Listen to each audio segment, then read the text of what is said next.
क्या बोलते मंडळी। तो यहाँ पर पीएम स्टूडियोज़ ये चैनल है यूट्यूब पर। अगर आपने अभी तक इसको सब्सक्राइब नहीं किया है तो जल्द से जल्द कीजिए, क्योंकि इस चैनल पर कॉमेडी वीडियोस जो है वो आने वाले हैं। तो चैनल को सब्सक्राइब आप ज़रूर कीजिए, चैनल को विजिट कीजिए। पीएम स्टूडियोज़ अगर आप डालते हो तो वहाँ पर आपको इस चैनल के बारे में पूरी इन्फॉर्मेशन जो है वो मिल जाएगी। तो पीएम स्टूडियोज़ आपको लोगो भी देखना है, क्योंकि 2-3 चैनल है और अभी अभी जस्ट इस चैनल की शुरुआत हुई है, तो हो सकता है आपको फ्रंट इस पर देखने को नहीं मिले। थोड़ा आप नीचे जाओगे तो आपको दिख जाएगा, या फिर पीएम स्टूडियोज़ कॉमेडी अगर आप डालते हो तो आपको सीधा ये जो वीडियो यहाँ पर है ये वीडियो दिखाई देगा। तो काफ़ी ज़बरदस्त वीडियो है, तो इसलिए जल्द से जल्द यहाँ पर इस चैनल पर जाइए और चैनल को सब्सक्राइब ज़रूर कीजिए। का म्हणता बे पोट्टे कसे आहे दिस इज माय शो। दोस्तों स्वागत है आप सभी का इस सीरीज में, जिसमें हम न्यूज़पेपर का एनालिसिस करते हैं। द हिंदू, इंडियन एक्सप्रेस, दोनों ही पेपर के एडिटोरियल का हम एनालिसिस यहाँ पर करते हैं, जिससे कि आपको दर बदर भटकना ना पड़े। तो आज हम यहाँ पर 23 जनवरी का जो एनालिसिस है वो करने वाले हैं। सैटरडे है, इतने ज़्यादा एडिटोरियल देखने को नहीं मिल रहे हैं, लेकिन जितने भी हैं कॉम्प्रिहेंसिव तरीके से एग्जाम पॉइंट ऑफ व्यू से कवर करेंगे। इस वीडियो को आपके सामने प्रेजेंट कर रहा हूं मैं, मयूर मोगरे। आप मुझे फेसबुक, इंस्टाग्राम पर फॉलो कर सकते हो। पीडीएफ वीडियो अपडेट्स के लिए आप मुझे टेलीग्राम पर फॉलो कर सकते हो। लिंक सभी की डिस्क्रिप्शन में दी हुई है। अब यहाँ पर हम एक्सप्लेन सेक्शन देखते हैं। जब हम एक्सप्लेन सेक्शन देखते हैं तो इसमें हमें देखने को मिलता है कि जो कॉस्ट है ऑफ गारंटीड एमएसपी, मतलब टाइटल से ही पता चल रहा है कि यहाँ पर एमएसपी जो है उसके बारे में बात की जा रही है। तो इसमें हम एमएसपी के बारे में बहुत सारी चीज़ों के बारे में देखने वाले हैं। उसी के साथ साथ यहाँ पर प्रोक्योरमेंट में, डिस्ट्रीब्यूशन में क्या प्रॉब्लम्स आ रहे हैं, इन सभी चीज़ों पर हम यहाँ पर बात करने वाले हैं। उसी के साथ साथ जब हम यहाँ पर बात करते हैं पार्लियामेंट की, तो पार्लियामेंट जो है वो बिल पास कर देते हैं, लेकिन बिल पास करने के साथ ही क्या वो लॉ में तब्दील हो जाता है? अभी जैसे सरकार ने जो एग्रीकल्चर लॉज बनाए हैं तो वो क्या सीधे इम्प्लीमेंट हो गए हैं? नहीं, इम्प्लीमेंट होने के बीच में काफ़ी सारी चीज़ें होती है, उसे ही हम यहाँ पर देखने वाले हैं। यहाँ पर जब हम बात करते हैं PM venue today recalling an Assam icon, तो जब हम बात करते हैं इस चीज़ की, तो इसमें हमें एक पर्टिकुलर, जब हम यहाँ पर जीएस हमारा पेपर 1 देखते हैं तो उस पर्सपेक्टिव से हमें कुछ चीज़ें यहाँ पर ध्यान में रखनी है। वो कौन सी चीज़ें हैं, चलिए न्यूज़पेपर पे देखते हैं। तो यहाँ पर आप देख सकते हो जो प्रधानमंत्री हैं नरेंद्र मोदी साहब, उनकी स्केड्यूल्ड है विजिट आसाम को, ठीक है, जनवरी 23 मतलब आज ही। और यहाँ पर वेन्यू जो है वो यहाँ पर आपको कौन सा देखने को मिलता है, तो यही यहाँ पर इंपॉर्टेंट चीज़ निकलती है। देखिए यहाँ पर अगर आप देखोगे तो हिस्टोरिक जेरेंगा पोथार, ठीक है, अपर आसाम यहाँ पर हमें देखने को मिलता है, और फॉर्मली से जो रंगपुर है ये कहा जाता था। अब हिस्टोरिकल सिग्निफिकेंस अगर हम देखते हैं जेरेंगा पोथार का, तो यहाँ पर आप देख सकते हो कि जो ओहोम प्रिंसेस है, ठीक है, उससे कनेक्टेड है, मतलब जयमोती। तो क्या है, आपको एग्जाम पर्सपेक्टिव से पर्टिकुलर सिर्फ नाम जो है वो पता रहने चाहिए। जैसे कि यहाँ पर अहोम जो है वो किंगडम, जिसके बारे में मॉडर्न हिस्ट्री में ऑलरेडी पढ़ा हुआ है एमएम एकेडमी के लेक्चर्स में, 17th सेंचुरी अहोम प्रिंसेस जयमोती, ठीक है, तो ये आपको यहाँ पर पता रहना चाहिए। फिर जरेंगा पोथार, ये आपको आर्ट एंड कल्चर बोलिए या फिर हिस्ट्री बोलिए, उस पर्सपेक्टिव से पूछा जा सकता है। उसी के साथ साथ ये आज के टाइम पर सेलिब्रेट किया जाता है as a symbol of inspiration, ठीक है। 1671 से 1681 तक जो अहोम किंगडम है वो यहाँ पर काफ़ी टर्मोइल में हमें घुलता मिलता देखने को मिला। मतलब कुछ राजा थे, उसके बाद कुछ मिनिस्ट्रियल सुपेरिटी जो है वो हमें देखने को मिलती है। तो इसमें जो जयमोती है ये यहाँ पर काफ़ी इंपॉर्टेंट नाम हमें देखने को मिलता है। मतलब अगर हम हिस्टोरियंस की माने तो जरेंगा पोथार ये एपिसोड जो है ये ऑफिशियली रिकॉर्ड नहीं किया गया है इन बुरंजी या फिर अहोम एरा में, ठीक है। अब यहाँ पर अगर आप देखोगे जयमोती ये काफ़ी ज़्यादा इंपॉर्टेंट नाम है, जिसमें हमें प्रिंसेस जो है वो देखने को मिलते हैं। अब यहाँ पर अगर आप देखोगे तो जो हिस्टोरियंस है उनके अलग अलग यहाँ पर मत निकल कर आते हैं। मतलब यहाँ पर ऐसा बोला जाता है कि जयमोती की जो स्टोरी है ये यहाँ पर सिग्निफाइड की गई है नॉट जस्ट द स्ट्रेंथ और लॉयल्टी आसामी वुमेन के हिसाब से अगर देखा जाए, लेकिन जो करेज है जो यहाँ पर फैमिली डोमेस्टिक लाइफ के रिलेशनशिप में जो दी गई है। अभी आप सभी को पता है कि जैसे जो जेंडर इक्वालिटी है उसकी बहुत ज़्यादा चर्चाएं चल रही है, जेंडर इक्वालिटी की बहुत ज़्यादा बातें चलती है, तो उस पर्सपेक्टिव से भी ये जो नाम है काफ़ी ज़्यादा इंपॉर्टेंट हो जाता है। तो इसीलिए देखिए क्या होता है कि हिस्ट्री में हम कभी कभार कोई कोई नाम जो है वो नहीं पढ़ते हैं, हमारी जो किताब है वो हमें कोई कोई नाम जो है वो नहीं दिखाती है, मगर जब हम कंटेम्प्रेरी इश्यूज देखते हैं उसमें ऐसे कोई नाम आ जाए तो फिर उनके बारे में आपको इन्फॉर्मेशन जो है वो रहनी चाहिए, ठीक है। तो जैसे यहाँ पर जय मोती जो है इनका नाम आ रहा है, उसी के साथ साथ जेरेंगा पोथर जो है ये हमें देखने को मिल रहा है। तो जेरेंगा पोथर अगर हम देखते हैं तो ये बेसिकली क्या है, तो देखिए ये एक्चुअल में खुद यहाँ पर प्रोटेक्टेड कोई आर्कियोलॉजिकल साइट नहीं है, लेकिन उसके अगल बगल में बहुत सारी हमें साइट जो है प्रोटेक्टेड साइट देखने को मिलती है, जिसमें ना पुखुरी टैंक जो है वो देखने को मिलता है, पोहू घर जो है वो देखने को मिलता है, नेचुरल जू है ना जो अहोम एरा के ड्यूरिंग बिल्ड किया गया था, ठीक है। उसी के साथ साथ जय सागर टैंक जो है वो हमें देखने को मिलता है, जो अहोम किंग जो है रुद्र सिंगा 1697 में वो बिल्ड किया गया था। विष्णु डोल टेम्पल जो है वो देखने को मिलता है। तो काफ़ी सारे आसपास हमें देखने को मिलते हैं। तो अगर आपको ऐसा आ जाए कि ये प्रोटेक्टेड आर्कियोलॉजिकल साइट है तो ये गलत रहेगा, ठीक है। स्टेटमेंट्स पर बहुत ज़्यादा डिपेंड करता है। तो इस तरीके से जो अलग अलग नाम है ये आपको पता रहना चाहिए, और उसमें सबसे इंपॉर्टेंट नाम जो निकल कर आता है वो कौन सा है, जो है मोती, ठीक है। और इसमें हमें जो डोमेस्टिक लाइफ है उससे फाइट करना, नेचुरल लाइफ से फाइट करना, ये भी चीज़ बहुत ज़्यादा हमें देखने को मिलती है, ठीक है। तो ये चीज़ आपको ध्यान में रखना है इस पूरे एडिटोरियल से, बाकी कोई भी चीज़ आपको बाकी गहराई में जो है वो नहीं जाना है। तो जब हम बात करते हैं यहाँ पर एडिटोरियल पेज की और आइडियाज़ पेज की, तो एडिटोरियल पेज में यहाँ पर फूड मैच जो है उसकी बात की जा रही है। अगेन यहाँ पर जो प्रोक्योरमेंट है, डिस्ट्रीब्यूशन है, उसकी यहाँ पर बात हो रही है, तो इसे भी हम अच्छी तरीके से देखेंगे। बाकी अगर हम यहाँ पर बात करते हैं 50,000 है ना, यहाँ पर हमारा जो सेंसेक्स है वो गया है 50,000 क्रॉस। तो अब यहाँ पर इसके बारे में बट ऑब्वियसली चर्चा होगी, लेकिन कल ही हमने इसके बारे में बात कर ली है, एक्सप्लेन सेक्शन में पूरा का पूरा इसके बारे में छापा गया था। तो अब यहाँ पर फिर से उसके बारे में देखना उसमें कोई मतलब नहीं है। हमने ऑलरेडी देखा हुआ है कि उसके क्या यहाँ पर पॉजिटिव निकल के आ रहा है और क्या ये लॉन्ग टर्म रहने वाला है। बाकी यहाँ पर स्लॉटरिंग सेंस अगर हम देखते हैं तो दिल्ली बॉडी जो है उनका ये बोलना है कि जो रेस्टोरेंट नॉनवेज दे रहे हैं तो किस तरीके से स्लॉटरिंग करते हैं उसके बारे में यहाँ पर लिखना चाहिए। अब इससे हमें बहुत सारी चीज़ें निकलती है। अगर आप देखोगे जीएस पेपर 4 पर्सपेक्टिव से ये आपको आ सकता है, केस स्टडी आ सकती है कि यहाँ पर स्लॉटरिंग अगर इलीगल वे से हो रही है, कुछ गलत वे से हो रही है, तो आप कैसे वहाँ पर निगरानी रखोगे। अगर यहाँ पर हम लिख भी देते हैं, अगर सामने वो बता भी देते हैं कि हम इस तरीके से है, तो क्या फिर वहाँ पर एक्चुअल में वैसा हो रहा होगा। ये सारी चीज़ें जो है वो हमें यहाँ पर देखने को मिलती है। अगर हम यहाँ पर देखते हैं व्हाट्सएप फिक्स, ये बिल्कुल भी एग्जाम पर्सपेक्टिव से इंपॉर्टेंट नहीं है। यहाँ पर अगर हम देखते हैं अ फॉल्स हायरार्की, देखिए क्या है कि अभी हमने 2 दिन से, मतलब द हिंदू में भी एडिटोरियल आया था, इंडियन एक्सप्रेस में भी आया था, मतलब 2-3 दिन से कंटिन्यू हम ये देख रहे हैं कि जो घरगुती महिला है, जो घर पर काम करती है, अनपेड जॉब करती है, वो 24 आवर्स काम करती है, अनपेड जॉब करती है।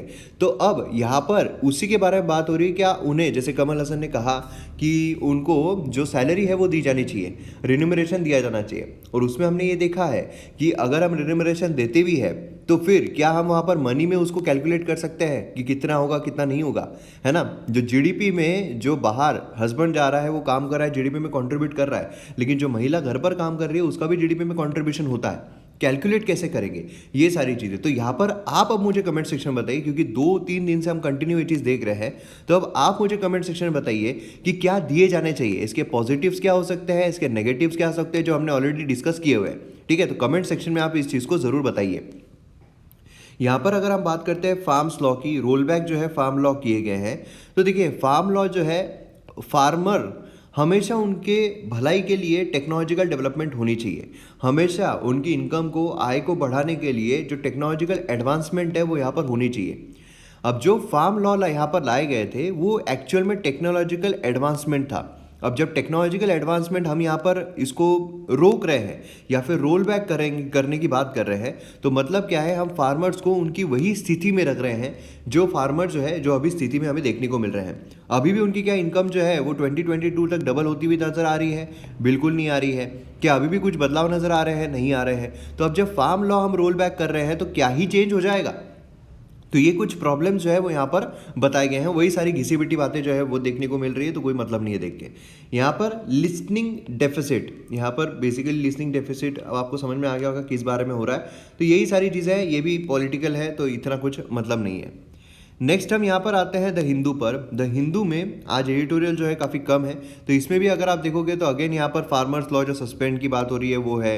यहाँ पर सीरम इंस्टीट्यूट में जो फायर आग लग गई थी उसके बारे में यहाँ पर बात की जा रही है। यहाँ पर new framework around caste and census, तो यहाँ पर क्या हो रहा है, बेसिकली कास्ट एंड सेंसस जो है उसके बारे में यहाँ पर बात की जा रही है।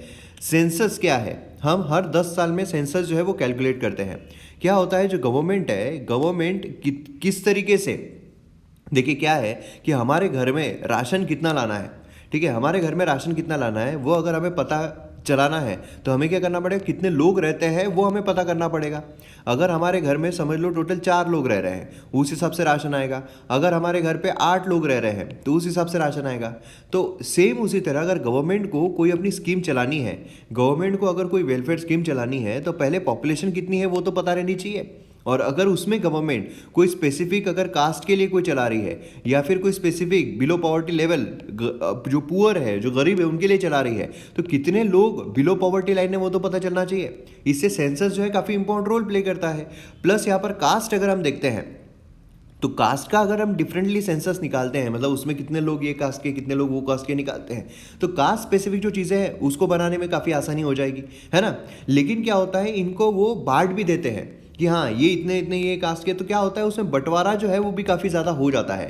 तो यही चीज़ यहाँ पर डिबेट जो है वो उसमें चल रही है कि यहाँ पर कैलकुलेट करें ना करें, ये सारी चीज़ें हमें देखने को मिल रही है। तो बेसिकली आपको इतना इतना मोटा मोटे तौर पर इतना पता रहना चाहिए कि गवर्नमेंट जो है उनको कोई भी स्कीम लागू करने के लिए जो सेंसस है काफ़ी इंपॉर्टेंट रोल प्ले करता है। और अभी जैसे आपको पता है 2021 सेंसस जो है उसका साल हमें देखने को मिलता है, इसमें बहुत सारी चीज़ें जो है वो निकल कर बाहर आने वाली है। और जैसे जैसे सेंसस कैलकुलेट हो रहा है या होगा उस समय पर हमें कंटिन्यूसली इसके बारे में जो एडिटोरियल्स है वो देखने को मिलते रहेंगे। तो एक बार में ही अगर आप तैयार करोगे तो ज़्यादा मतलब है, रोज़ रोज़ रोज़ रोज़ रोज़ रोज़ क्या हो रहा है टेस्ट सीरीज़ के हर एक इसमें कोई मतलब नहीं निकलता है, ठीक है।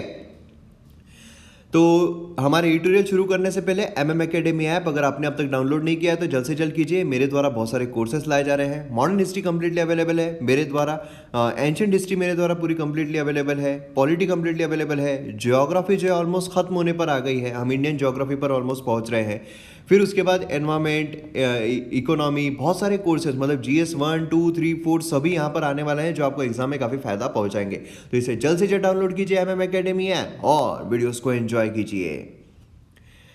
आइए यहाँ पर हम आते हैं कॉस्ट ऑफ गारंटीड MSP। ये हमारे GS पेपर 3 के लिए काफ़ी ज़्यादा इंपॉर्टेंट है। देखिए क्या है कि यहाँ पर MSP के बारे में बात हो रही है, यहाँ पर PDS के बारे में बात हो रही है ना। तो बहुत सारी चीज़ों के बारे में यहाँ पर बात की जा रही है कि कौन कौन से जो क्रॉप्स है वो MSP में हमें देखने को मिलते हैं। MSP मतलब मिनिमम सपोर्ट प्राइस, मतलब क्या है कि आपको इतना मिलेगा ही मिलेगा।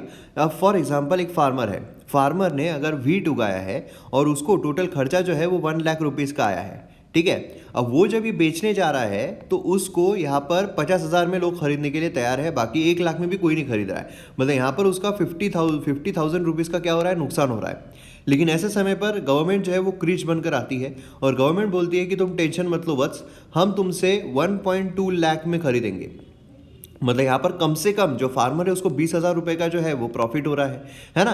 तो ये चीज़ हमें यहाँ पर देखने को मिलती है MSP की, कि मिनिमम गवर्नमेंट इतने रुपए में खरीदेगी ही खरीदेगी। अगर उसको बाहर 1.5 लाख रुपए में बेचा जा रहा है तो वो मतलब बेच देगा। लेकिन अगर नहीं बेचा जा रहा है तो गवर्नमेंट जो है वो कम से कम इतने में तो खरीदेगी ही। तो ये अलग अलग फैक्टर पर डिपेंड करता है कितना MSP गवर्नमेंट रखती है। तो यहाँ पर 2 फंडामेंटल डिमांड जो है फार्मर्स के वो कौन से देखने को मिलते हैं। फर्स्ट तो ये है, जो अभी एगिटेशन ये सब कुछ चल रहा है, तो फर्स्ट तो ये है कि तीनों एग्रीकल्चर रिफॉर्म जो है उसको यहाँ पर रिपेल कर देना चाहिए।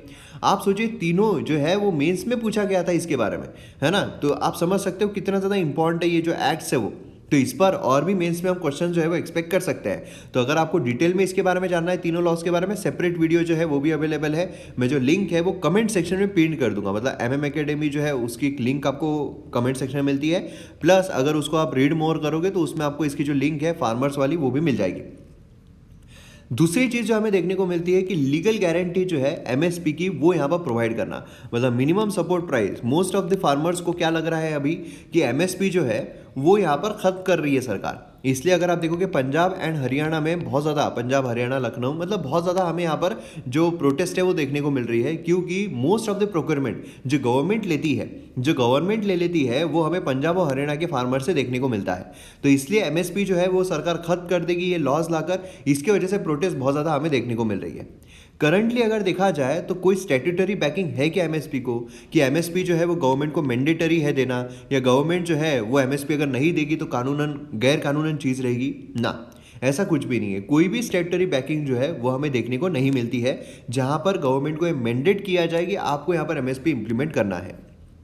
अब देखिए, यहाँ पर एमएसपी को लीगली बाइंडिंग बनाने के दो रास्ते हैं। पहला तो है कि यहाँ पर प्राइवेट बायर जो है उनको पे करने को लगाओ। मतलब आपने क्या किया है, जो कॉर्पोरेट वर्ल्ड है, जो कॉर्पोरेट सेक्टर है, उनको लेकर आए हो ना कि हाँ कॉर्पोरेट सेक्टर जो है वो यहाँ पर चीज़ें जो है वो खरीदेंगे। ठीक है, कोई बात नहीं, कोई विषय नहीं, चलेगा हमको। लेकिन जो कॉर्पोरेट है, जो प्राइवेट बायर्स है, वो यहाँ पर उसको पे करे। मतलब क्या है, इसको हम एक बिडिंग के लिए एक जो निचला स्तर होता है वो रख रहे हैं। मतलब क्या है कि अगर जो गवर्नमेंट है वो बोल रही है 1.2 लाख रुपीज़ जो है उसमें तो हम खरीदेंगे ही खरीदेंगे, तो मतलब अब जो प्राइवेट लोग भी है वो अब इससे नीचे खरीद ही नहीं सकते हैं, या फिर फार्मर जो है वो इससे नीचे इनको बेचेगा ही नहीं। समझ रहे हो, ये हमें देखने को मिलता है। ये जो है ऑलरेडी यहाँ पर प्रेसिडेंट है। शुगर केन में देखा जाए तो मिल जो है उनको रिक्वायर्ड होता है by law to pay growers centre's fair and remunerative price. मतलब अगर सेंटर ने यहाँ पर कोई fair and remunerative price sugarcane के लिए लगाया है तो मिल्स वालों को उतना प्राइस जो है वो तो देना ही पड़ता है। ठीक है, मतलब बेसिकली क्या है कि यहाँ पर गवर्नमेंट ने एमएसपी सेट कर दी 1.2 लाख रुपीज़। ठीक है, तो अब ये जो है इसके नीचे ना ही गवर्नमेंट खरीदेगी ना ही प्राइवेट लोग खरीद सकते हैं। ठीक है, मतलब यहाँ पर गवर्नमेंट को बेचना है तो गवर्नमेंट को बेच सकता है फार्मर, नहीं तो दूसरे को बेच सकता है कि दूसरा भी अब इससे नीचे खरीद नहीं सकता है। उत्तर प्रदेश, हरियाणा जो है वो इवन हायर फिक्स करते हैं। ठीक है, अब यहाँ पर क्या है, no other crop is the compulsion to pay government announce MSP. मतलब यहाँ पर शुगर केन जो है उसमें यहाँ पर कंपल्शन है कि आपको पे करना पड़ेगा, लेकिन बाकी अगर दूसरे क्रॉप देखते हैं तो उसके लिए कंपल्शन नहीं है कि आपको यहाँ पर एक 1.2 अगर गवर्नमेंट एमएसपी लगाई है तो वो 50,000 में भी खरीद सकता है। अब दूसरा रास्ता क्या हो सकता है कि यहाँ पर गवर्नमेंट जो है खुद ही पूरा खरीद ले, गवर्नमेंट खुद ही खरीद ले, फिर उसके बाद वो दे दूसरों को। ठीक है, मतलब 2019-20 गवर्नमेंट एजेंसीज जो है food corporation of India, national agriculture cooperative marketing federation of India, cotton cooperation of India. देखिए ये जो बॉडीज होती है ना, ये भी आपको एग्जाम में पूछी जा सकती है। ठीक है, तो इसके बारे में भी आपको इन्फॉर्मेशन जो है वो रहनी चाहिए। इन्होंने यहाँ पर इतना जो है वो प्रोक्योर किया ऑफ पैडी, इतना प्रोक्योर किया ऑफ व्हीट, है ना, जो इतना वर्थ था। तो अब सवाल ये भी आता है कि क्या यहाँ पर गवर्नमेंट को इतना खर्च करना पड़ेगा प्रोक्योर करने के लिए हर बार, क्योंकि पूरा अगर प्रोक्योर करते हैं, आसानी क्या होगी, आसानी यही होगी गवर्नमेंट जो है वो यहाँ पर प्रोक्योर करे, है ना। अब जब यहाँ पर गवर्नमेंट को प्रोक्योर करना है तो कितना इतना सारा पैसा जो है वो तो अनाज के लिए चला जाएगा, प्रॉब्लम्स क्रिएट हो जाएंगे। तो अब यहाँ पर फार्मर जो है वो गवर्नमेंट कितना खरीद सकती है। देखिए एमएसपी जो है वो अभी 23 फार्म कम्युनिटीज़ पर अप्लीकेबल है। अब इसमें 7 सीरियल्स, देखिए ये भी आ सकता है कि नीचे दिए गए में से कौन कौन से इस पर एमएसपी लगती है, या फिर नीचे दिए गए इस पर कौन कौन से इस पर एमएसपी नहीं लगती है। तो यहाँ पर 7 सीरियल्स है जिसमें पैडी, व्हीट, मेज, बाजरा, जवा, रागी एंड बार्ले। 5 पल्सेस है चना, अरहर, मूंग, उड़द, मसूर। 7 ऑयल सीड्स है ग्राउंडनट, सोयाबीन, सीसैम, सनफ्लावर, ये सब। फिर 4th कमर्शियल है शुगर, कॉटन, ये। ठीक है, तो इस तरीके से हमें ये जो नाम है आप पूरे याद कर लीजिए, क्योंकि ये जो है काफ़ी इंपॉर्टेंट है, आपको सीधा एग्जाम में क्वेश्चन आ सकता है। बाकी अगर आप यहाँ पर एमएसपी वैल्यू ऑफ प्रोडक्शन देखते हो तो इस तरीके से हमें देखने को मिलती है।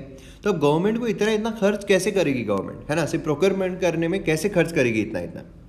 अब यहाँ पर चैलेंजेस अगर हम देखते हैं तो सबसे बड़ा चैलेंज तो यही है कि गवर्नमेंट को इतना खरीदना पड़ेगा। अब यहाँ पर अगर हम एमएसपी जो है सभी फार्म प्रोड्यूस पर एक्सटेंड कर देते हैं तो वो यहाँ पर काफ़ी चैलेंजिंग हो जाएगा फिजिकली, है ना, क्योंकि यहाँ पर क्या होगा, अगर सभी इस पर हम कर देते हैं, गवर्नमेंट का जो बजट है वो यहाँ पर काफ़ी राइज हो जाएगा। गवर्नमेंट बोलेगी यार खरीदने में ही सारी चीज़ें जा रही है, पूरे जो पैसे हैं वो खरीदने में जा रहे हैं, और एक्चुअल में पैसे किसके हैं, पैसे तो टैक्स पेयर्स के हैं ना। क्या टैक्स पेयर्स अपना पैसा सिर्फ प्रोक्योरमेंट करने के लिए देते हैं? नहीं, यहाँ पर सभी चीज़ें होनी चाहिए, ट्रांसपोर्टेशन से रिलेटेड भी होनी चाहिए, जो ब्रिजेस है उसका भी होना चाहिए। मतलब बेसिकली कैपिटल एक्सपेंडिचर बोलो, रेवेन्यू एक्सपेंडिचर बोलो, सभी इसमें जो पैसा है वो खर्च होना चाहिए। तो इन शॉर्ट देश की तरक्की जो है उसके लिए पैसा खर्च होना चाहिए, है ना।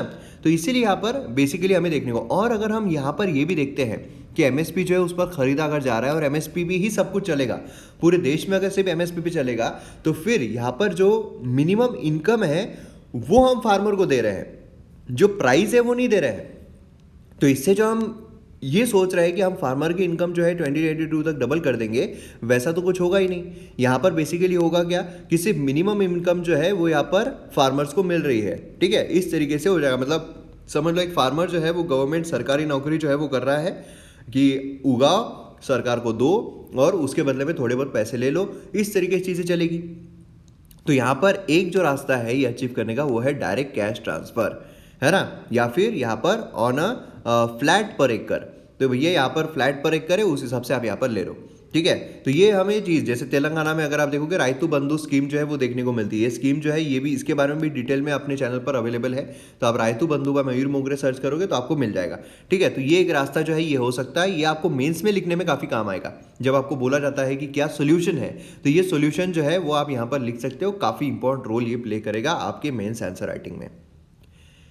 आइए यहाँ पर नेक्स्ट आर्टिकल पर आते हैं। पार्लियामेंट जब पास कर देता है बिल्स को, तो क्या फिर ये लॉ में तब्दील हो जाता है, या इम्प्लीमेंटेशन उसका किस तरीके से होता है? तो ये हमारे जीएस पेपर 2 के लिए इंपॉर्टेंट है, पूरी प्रोसेस को समझना। देखिए क्या होता है, हमारे यहाँ पर पार्लियामेंट में लोकसभा है, राज्यसभा है और प्रेसिडेंट है। अब प्रेसिडेंट क्यों है, वो तो किसी भी हाउस में नहीं बैठते हैं, क्योंकि जब तक राष्ट्रपति बिल को एसेंट नहीं दे देते हैं तब तक वो बिल लॉ में तब्दील नहीं होता है। इसीलिए जो हमारे राष्ट्रपति है वो हमारे पार्लियामेंट का अभिन्न हिस्सा है, इंटीग्रल पार्ट है। ठीक है, अब क्या होता है कि यहाँ पर फर्ज कीजिए कि जो बिल है वो लोकसभा में इंट्रोड्यूस हुआ। अब यहाँ पर सिंपल मेजोरिटी के थ्रू इसको पास करना पड़ेगा। सिंपल मेजोरिटी से ये हो गया पास, ये जाएगा राज्यसभा में, फिर राज्यसभा में भी ये क्या रहेगा, बिल रहेगा। फिर राज्यसभा भी अगर इसको पास कर देता है तो ये जाएगा राष्ट्रपति के पास। ठीक है, पहली चैलेंज तो यही है कि दोनों हाउसेस से अगर पास होता है तो सबसे पहले जाता है राष्ट्रपति के पास। फिर जब राष्ट्रपति के पास गया तो राष्ट्रपति इस बिल को एसेंट दे भी सकते हैं या नहीं भी दे सकते हैं। ये बोल सकते हैं कि भैया कंसिडरेशन के लिए भेज दो। ठीक है, मतलब यहाँ पर जो अब्दुल कलाम साहब है उनका एक ऐसा किस्सा हुआ था कि उस टाइम पर उन्होंने डिस्क्वालिफिकेशन जो होता है ऑफिस ऑफ प्रॉफिट के लिए, तो बिल जो है रिकंसिडरेशन के लिए फिर से भेजा था। तो मतलब राष्ट्रपति जो है अगर वो चाहे तो एसेंट दे सकते हैं या फिर विथहोल्ड कर सकते हैं। ये बिल जाएगा फिर से यहाँ पर, फिर से अगर ये बिल आता है तो फिर राष्ट्रपति को अपनी एसेंट जो है वो देनी पड़ती है। ठीक है, अलग अलग वीटो पावर भी उनके पास आती है। तो वीटो पावर, ये सारी चीज़ें जो हमने ऑलरेडी पॉलिटिकल लेक्चर्स में डिस्कस की हुई है ना, ये सारी चीज़ें हमें देखने को मिलती है। और फिर इसके बाद यहाँ पर राष्ट्रपति जो अपनी एसेंट दे देंगे। अगर इन्होंने एसेंट दे दिया तो क्या फिर वो सीधा लॉ में तब्दील हो गया? देखिए लॉ तो बन गया, लेकिन उसके इम्प्लीमेंटेशन में अभी भी बहुत गैप है। इम्प्लीमेंटेशन के लिए क्या होता है, ये तो कानून बन गया है। ठीक है, मतलब फर्ज कीजिए कि यहाँ पर कैसा है कि यहाँ पर एक कानून इस तरीके से बना है कि समझ लो कि यहाँ पर लोकसभा ने पास किया है, ऑक्सीजन जो है वो लेने पर टैक्स लगाया जाएगा। इन्होंने भी पास कर दिया, इन्होंने भी पास कर दिया, मतलब अब यहाँ पर ये कानून बन चुका है कि अगर आप ऑक्सीजन इनहेल कर रहे हो तो अब आपको टैक्स लगेगा। लेकिन अब कितना टैक्स लगेगा, कौन कलेक्ट करेगा, किस तरीके से, कहाँ पर आपको टैक्स भरना पड़ेगा, क्या हर रोज़ भरना पड़ेगा या महीने भर भरना पड़ेगा या साल भर में भरना पड़ेगा, ये जो सारी चीज़ें होती है ये आती है इम्प्लीमेंटेशन पार्ट में, कि इम्प्लीमेंट आप उस लॉ को किस तरीके से करोगे। तो इम्प्लीमेंटेशन में बहुत टाइम भी लग जाता है, होता है इम्प्लीमेंटेशन में बहुत ज़्यादा टाइम लग जाए। और उसी बीच ऐसा भी हो सकता है कि इसको स्क्रैप भी कर दिया जाए। जैसे अभी अगर हम फार्म लॉ देखते हैं तो उसको यहाँ पर विथहोल्ड कर दिया गया है ना। तो यहाँ पर आप देख सकते हो कि गवर्नमेंट जो है वो फोर्स में कभी कभार ऐसा भी होता है कि ना लाए। जैसे दो एग्जांपल अगर हम देखते हैं तो वो है नेशनल एनवायरमेंट ट्रिब्यूनल एक्ट और दिल्ली रेंट कंट्रोल एक्ट, जहाँ पर पार्लियामेंट जो है उन्होंने नरसिम्हा राव का जब टेन्योर था उस टाइम पर पास किया था। गवर्नमेंट ने इन लॉ को कभी भी फोर्स में नहीं लाया, मतलब लॉ तो बन गया था लेकिन कभी भी उसको फोर्स में नहीं लाया, जो पास किए गए थे 1995 में और राष्ट्रपति के द्वारा भी क्लियर किए गए थे। नेशनल ग्रीन ट्रिब्यूनल एक्ट जो है फाइनली रिपेल किया गया है एनवायरमेंट ट्रिब्यूनल लॉ 2010 में। ठीक है, तो इस तरीके से हमें यहाँ पर देखने को मिलता है। और बिल अगर पार्लियामेंट के द्वारा पास हो जाता है तो ये आउटलाइन होता है एक लॉ का। ठीक है, और उसको स्टार्ट करने के लिए ग्राउंड लेवल पे यहाँ पर बहुत ज़्यादा उसमें जो चीज़ें हैं वो ऐड करनी पड़ती है। इम्प्लीमेंटिंग मिनिस्ट्री कौन सी रहेगी, कैसे इम्प्लीमेंट होगा, है ना, क्या वहाँ पर बेनिफिट्स रहेंगे, सर्विसेज किस तरीके से दी जाएगी, ये सारी चीज़ें उसमें ऐड होती है। अब ये गवर्नमेंट की रिस्पॉन्सिबिलिटी होती है कि सारे रेगुलेशंस जो है वो बनाए जा सके। अगर गवर्नमेंट रूल्स जो है वो नहीं बनाती है, रेगुलेशंस जो है वो नहीं बनाती है, तो वो इम्प्लीमेंट होगा ही नहीं, इम्प्लीमेंट कर ही नहीं पाएंगे। जैसे अगर हम बेनामी ट्रांजैक्शन एक्ट देखते हैं 1988 का, तो वहाँ पर ये पूरा अनइम्प्लीमेंटेड रहा था। आपने अगर देखा हो हाल ही में उसमें अमेंडमेंट लाकर उसे इम्प्लीमेंट किया गया। जो मोदी जी उन्होंने कहा था कि क्या ऐसी मजबूरी थी कि यहाँ पर इतना आपने लॉ बनाया 1988 में लेकिन अब तक वो इम्प्लीमेंट नहीं हो पाया, है ना। तो इस तरीके से हमें यहाँ पर देखने को मिलता है। For 25 years such properties were immune from seizure. आप समझ रहे हो, तो ये चीज़ हमें यहाँ पर देखने को मिलती है। तो ये पूरा कार्यकाल इस तरीके से किसी बिल का चलता है। तो ये आपको कभी कभार पता रहना चाहिए, प्रीलिम्स में आपको खासकर क्वेश्चन पूछे जा सकते हैं घुमा फिरा कर। नेक्स्ट यहाँ पर हम आते हैं फूड मैथ पर। तो ये फिर से जो प्रोक्योरमेंट डिस्ट्रीब्यूशन है, मतलब पीडीएस सिस्टम एंड एमएसपी, उसके बारे में यहाँ पर आर्टिकल में बात की जा रही है। यहाँ पर आपको मेन से रिलेटेड काफ़ी सारे पॉइंट जो है वो मिल सकते हैं। पहला, इकोनॉमिक रिसेशन जो है जो कोविड-19 की वजह से आया है, लॉकडाउन की वजह से आया है, इनसिक्योरिटी जो है फूड से रिलेटेड वो काफ़ी ज़्यादा हमें देखने को मिली। मतलब जो लोग हैं उन्होंने खाना ही ऑलमोस्ट छोड़ दिए क्योंकि खाना जो है वो जा नहीं रहा था, है ना। ये हमें देखने को मिला। लेटेस्ट सर्वे अगर हम देखते हैं हंगर वॉच, उन्होंने सजेस्ट किया कि फूड इनसिक्योरिटी जो है वो लॉकडाउन के बाद भी हमें देखने को मिल रही है। मतलब अभी यहाँ पर जो लोग हैं वो खाना नहीं खा पा रहे हैं। अरे बाबा, उनके पास पैसे ही नहीं है, लेंगे कैसे, खाएंगे कैसे, है ना। और एक तरफ अगर देखा जाए तो लोग यहाँ पर भूखे मर रहे हैं। हंगर इंडेक्स में अगर हम देखें तो इतना बड़ा हमारा रैंक देखने को मिल रहा है जहाँ पर इतने सारे लोग जो है वो भूखे हैं हमारे देश में। और दूसरी तरफ अगर देखा जाए तो हमारे पास सीरियल स्टॉक जो है वो एक्सेस में पड़ा हुआ है, वो अनप्रेसिडेंटेड लेवल पर बढ़ रहा है। प्रोक्योरमेंट जो है वो अबाउट 70 मिलियन टन्स था 17-18 में। यहाँ पर कहाँ पर फूड कॉर्पोरेशन ऑफ इंडिया जो है वहाँ पर स्टोर करके रखा जाता है, वहाँ पर अनाज सड़ जाता है। अब मतलब बेसिकली हालत किस तरीके से हो रही है अगर गवर्नमेंट की देखा जाए तो गवर्नमेंट ले तो रही है, प्रोक्योर तो कर रही है, ठीक है, लेकिन उसको बांट नहीं पा रही है। मतलब जो पब्लिक डिस्ट्रीब्यूशन सिस्टम होता है उससे जो गवर्नमेंट को बांटना पड़ता है वो बांटा ही नहीं जा रहा है। बस गवर्नमेंट प्रोक्योर कर रही है, प्रोक्योरमेंट कर रही है, प्रोक्योरमेंट कर रही है। फूड कॉर्पोरेशन ऑफ इंडिया अपना जो लेवल है वो बढ़ा रही है, बढ़ा रही है, बढ़ा रही है। हमने इकोनॉमिक सर्वे में भी देखा था। अगेन ये इकोनॉमिक सर्वे में हमें देखने को मिलने वाला है कि गवर्नमेंट के जो लेवल है वो इंक्रीज होता जा रहा है, लेकिन एक्चुअल में जितना होना चाहिए, एक्चुअल में हमारे पास जितना भरना चाहिए उतना भर ही नहीं पा रहे हैं, है ना। मतलब दे ही नहीं पा रहे हैं। तो उसमें मतलब क्या है, अनाज जो है वो तो पड़े पड़े सड़ रहा है ना तुम्हारा, तो एटलीस्ट दो तो भी लोगों को, है ना। ये प्रॉब्लम जो है वो हमें देखने को मिल रही है। इम्बैलेंस जो है प्रोक्योरमेंट में, डिस्ट्रीब्यूशन में टेम्पररी हिडन था 2020 में, क्योंकि यहाँ पर एडिशनल पीडीएस राशन जो है 5 kg पर पर्सन पर मंथ जो है ये प्रोवाइड किया जा रहा था, जो स्कीम लाई गई थी गरीब कल्याण योजना। शॉर्ट टर्म में यहाँ पर अगर देखा जाए तो हाँ, यहाँ पर लोगों को जो है वो अनाज पहुँचा, या फिर उसमें भी काफ़ी सारे लीकेजेस हुए, उसमें भी काफ़ी ज़्यादा करप्शन हुआ, जहाँ तक पहुँचना चाहिए था वहाँ तक नहीं पहुँचा, है ना।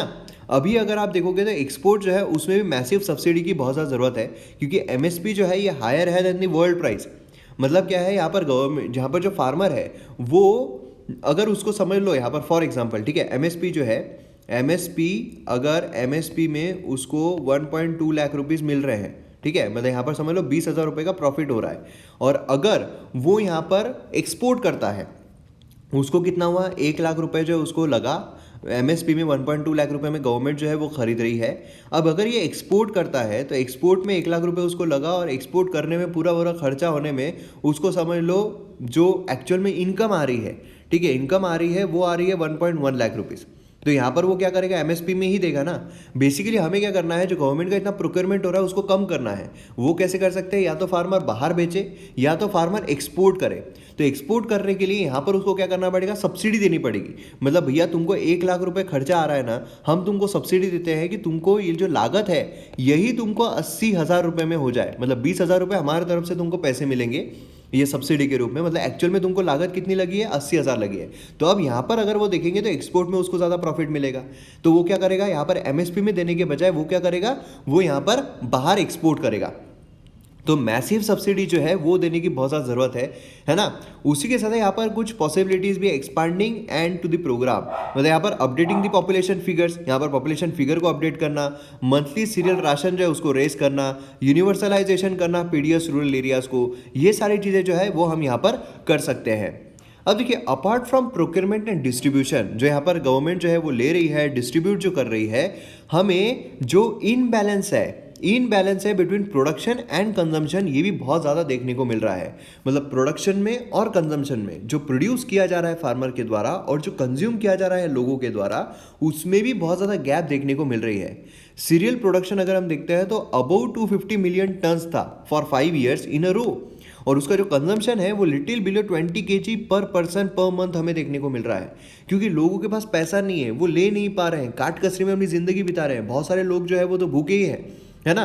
तो इससे नीड ऑफ द आवर क्या है कि डिस्ट्रीब्यूशन जो है पीडीएस सिस्टम के थ्रू वो बहुत अच्छा होना चाहिए। तो मतलब हम नतीजे पर क्या पहुंच रहे हैं, एक लाइन में जो इसका जवाब है ये है कि हमारे पीडीएस सिस्टम को हमें सुदृढ़ बनाना है। लेकिन पीडीएस सिस्टम भी किस तरीके से हो रही है, उसमें क्या होता है, जो पीडीएस सिस्टम का दुकानदार है, अब ये अगर दुकानदार है, ठीक है, इसके पास कितना आया है, इसके पास 100 किलो जो है वो अगर व्हीट आया है कि भैया तुमको बांटना है, ये क्या करता है, ये पहले से 50 किलो जो है वो अलग से निकाल कर रख देता है, ठीक है। और फिर जो लोग आ रहे हैं, गरीब लोग आ रहे हैं, उनको 50 किलो जो है ये यहाँ पर बांटता है। ये इनको 2 रुपये पर केजी, 3 रुपये पर केजी में बांटता है। फिर ये जो 50 किलो है, ठीक है, ये जैसा 50 किलो खत्म हो गया, वो बोलता है लोगों को भैया मेरे पास का तो खत्म हो गया, हमारे पास का खत्म हो गया। अब ये जो बचा हुआ 50 किलो बचा हुआ है, ये क्या करता है, ये बाकी दुकानों में बांटता है हेवी रेट्स पर, ह्यूज रेट्स पर, जिससे कि क्या होगा, इसको यहाँ पर प्रॉफिट हो जाएगा और ये यहाँ पर बड़ा इंसान जो है वो बन जाएगा। तो इस तरह करप्शन हो रहे हैं। इसके लिए हमने one nation one ration card scheme जो है वो देखी थी कि कोई भी इंसान कहीं पर भी जाकर अनाज जो है वो खरीद सकता है, या फिर ये दूसरे जो लोग आ रहे हैं उन्हीं को बोल सकता है कि नहीं खत्म हो रहा है भाई साहब, मैं तुमको 2 रुपये नहीं 10 रुपये पर केजी में दूंगा, बोलो लेना है क्या, है ना। तो इस तरह की चीज़ें जो है वो हमें देखने को मिल सकती है। तो इसके लिए one nation one ration card scheme बोली है, या फिर जो मॉनिटरिंग है कि किसके पास कितना राशन रखा हुआ है, किसके पास से कितना राशन गया है, ये सारी चीज़ें यहाँ पर हमें देखने को मिलती है। तो इसलिए इसमें हमें वक्त देना या फिर इस पर हमें जोर देना बहुत ज़रूरी हो जाता है। तो आइए यहाँ पर हम न्यूज़पेपर पर आते हैं। फ्रंट पेज अगर हम देखते हैं तो इसमें वही फार्मर्स के बारे में बात की जा रही है, वैक्सीन के बारे में बात की जा रही है। उसी के साथ साथ यहाँ पर अगर आप देखोगे ईडी जो है उसके बारे में बात हो रही है, मतलब इन्फोर्समेंट डायरेक्टरेट जो है उसके बारे में बात हो रही है।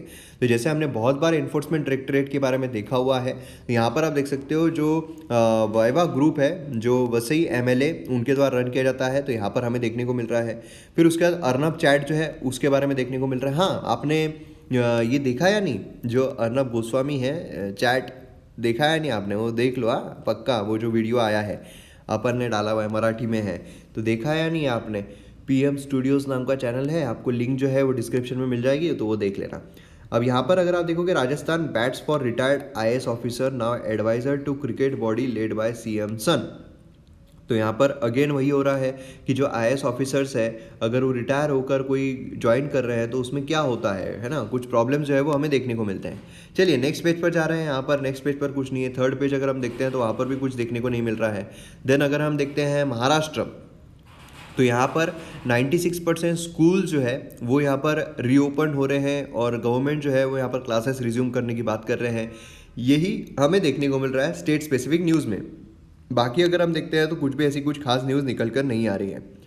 फिर उसके बाद 6 page again state specific news है। यहाँ पर एवियन इन्फ्लुएंजा जो है वो देखने को मिल रहा है, जो कंटिन्यूसली यहाँ पर महाराष्ट्र जो उसमें इतना फैल रहा है तो उसमें देखने को मिल रहा है। फिर एक्सप्रेस नेटवर्क अगर हम देखते हैं तो उसमें सीबीआई जो है उसके बारे में बात की जा रही है। तो सीबीआई क्या है, कैसा है, ये हमने बहुत इसमें देखा हुआ है। देन यहाँ पर एनसीबी जो है, अगेन मैंने जैसा आपको कहा है एनसीबी जो है उसकी यहाँ पर बात की जा रही है। फिर उसके बाद अगर हम नेक्स्ट पेज पर आते हैं तो यहाँ पर एक्सप्लेन सेक्शन है ना, यहाँ पर editorial page, ideas page. Then यहाँ पर अगर हम देखते हैं 12th, तो फॉर्मर सीजीआई गोगोई उनको Z+ VIP सिक्योरिटी कवर जो है वो मिली है। तो यहाँ पर Z+ सिक्योरिटी कवर जो है former chief justice of India Ranjan Gogoi उनको दी गई है और नॉमिनेटेड किए गए हैं राज्यसभा के लिए गवर्नमेंट इसमें। और उसी के साथ साथ यहाँ पर काफ़ी सारे सीआरपीएफ, क्योंकि अगर आप देखोगे Z+ सिक्योरिटी मतलब हाईएस्ट टॉप मोस्ट सिक्योरिटी है और वो उसमें काफ़ी सारे जो बॉडी गार्ड्स है वो दिए जाते हैं, है ना। तो मतलब यहाँ पर एक सवाल ये भी आता है एथिक्स के पर्सपेक्टिव से कि इतनी सिक्योरिटी जो है क्या वो दी जानी चाहिए, इतनी सिक्योरिटी क्या वो मतलब वो डिज़र्व करते हैं इतनी सिक्योरिटी, ये हमें देखने को मिलता है। देन यहाँ पर अगर हम वर्ल्ड न्यूज़ देखते हैं तो उसमें भी कुछ खास ऐसा कुछ निकल कर नहीं आ रहा है, वही सब चल रहा है EU इसके बारे में। इकोनॉमी में अगर हम देखते हैं तो यहाँ पर RBI ने प्रपोज किया है 4 tier स्ट्रक्चर। यहाँ पर रेगुलेशन जो है NBFC non banking financial companies जो है उनके लिए, यहाँ पर रिजर्व बैंक ऑफ इंडिया ने टाइटर रेगुलेटरी के लिए, क्योंकि हमने देखा है कि यहाँ पर रेगुलेशन जो है वो उस तरीके के नहीं हो रहे हैं, है ना। तो यहाँ पर RBI ने कहा है कि यहाँ पर जो फ्रेमवर्क है NBFC के लिए वो यहाँ पर 4 लेयर स्ट्रक्चर पर बेस रहना चाहिए। मतलब बेस लेयर रहेगा, मिडल लेयर रहेगा, अपर लेयर रहेगा और पॉसिबली टॉप लेयर रहेगा। और उसी के साथ यहाँ पर क्लासिफिकेशन जो है, ठीक है, जो नॉन परफॉर्मिंग एसेट्स है उस क्लासिफिकेशन मतलब कैसा बेस जो रहेगा NBFC का फ्रॉम 180 days to 90 days, ठीक है, ओवर ड्यू। फिर NBFC जो लोअर लेयर पे है उसको NBFC बेस लेयर कहा जाएगा, NBFC का बेस लेयर कहा जाएगा। फिर NBFC का मिडल लेयर जो है उसको NBFC मिडल लेयर कहा जाएगा और NBFC जो अपर लेयर में उसको NBFC अपर लेयर कहा जाएगा, ठीक है। और जो रेगुलेटरी सुपर स्ट्रक्चर है वो यहाँ पर पूरे देखे जाएंगे। और एक बार अगर NBFC अपर लेयर आइडेंटिफाई किया जाता है तो वो यहाँ पर एनहांस्ड रेगुलेटरी रिक्वायरमेंट के अंडर में आ जाएगा कि भैया आप तुम पे निगरानी जो है वो शुरू हो गई है क्योंकि अब तुम अमीर हो गए हो, अब तुम पे नज़र रखी जाएगी। तो यहाँ पर बेस लेयर अगर हम देखते हैं तो फ्रेमवर्क जो है विजुअलाइज किया जाता है अगर पिरामिड, तो उसमें बॉटम पर जो है वो हमें लीस्ट रेगुलेटरी जो देखने को मिलते हैं वो है NBFC बॉटम लेयर, ठीक है, इस तरीके से सिस्टमेटिकली इंपॉर्टेंट NBFC। फिर उसके बाद मिडल लेयर अगर हम देखते हैं थोड़े उस पर रेगुलेशन जो है वो आ जाते हैं। फिर अपर लेयर वो हमें देखने को मिलेगा, है ना। फिर टॉप लेयर जो है वो हमें देखने को मिलेगा, मतलब सुपरवाइजरी जजमेंट यहाँ पर पुश हो सकता है NBFC का out of upper layer systematically significant NBFCs। तो इस तरीके का लेयर जो है वो हमें देखने को मिलता है। और ये जो यहाँ पर प्रपोज किया गया है इसकी एक्सप्लेन सेक्शन जो है, एक्सप्लेन सीरीज भी यहाँ पर चलाएगा, ये देखने को मिल सकता है, तो इसलिए उसमें भी हम डिटेल में देखेंगे। बाकी यहाँ पर रिलायंस जो है अगेन Q3 प्रॉफिट, मतलब सभी जो है उनको प्रॉफिट यहाँ पर नज़र आ रहा है, तो ये एक अच्छी चीज़ है। इसके वजह से भी हमें सेंसेक्स जो है वो आगे बढ़ता हुआ देखने को मिल रहा है।